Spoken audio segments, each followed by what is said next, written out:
4.3 number 4, doing more trig ratios.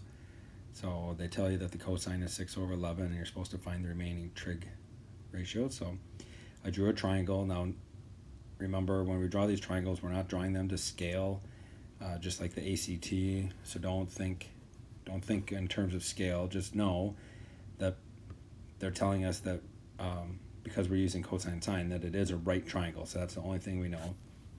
So the cosine is the adjacent over the hypotenuse. So the first thing I will put in is the hypotenuse. Now, some students might be confused as where to put theta, but I could put theta here, and 6 would be the adjacent.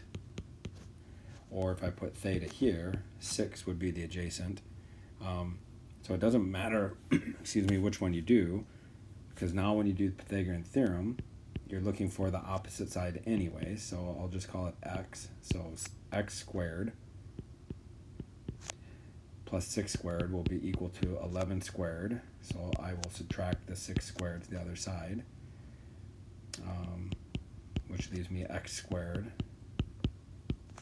And then when you square root both sides, this time I don't need plus or minus because we don't have negative lengths on a triangle. So it's just the square root of 11 squared minus 6 squared.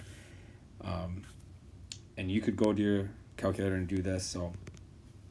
But what I want to show you is if we type in the square root of 11 squared minus 6 squared, I get this decimal. And if I hit math, enter, enter, it's not really working. So maybe get in the habit of doing 11 squared minus 6 squared outside of the radical, which is 85.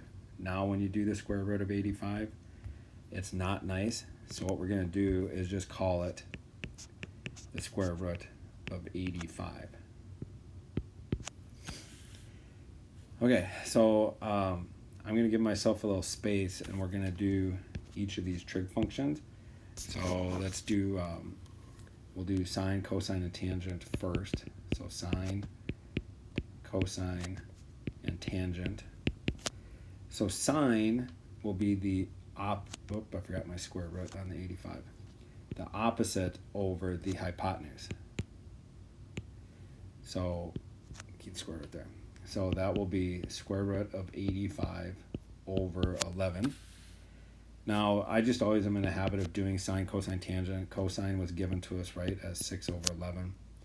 And then tangent would be the opposite square root of 85 over 6. So 85, square root of 85 over 6. I believe if you worked in the decimals, if you put enough decimals in, WebAssign would take it, but that's not what I do. So those are the exact values.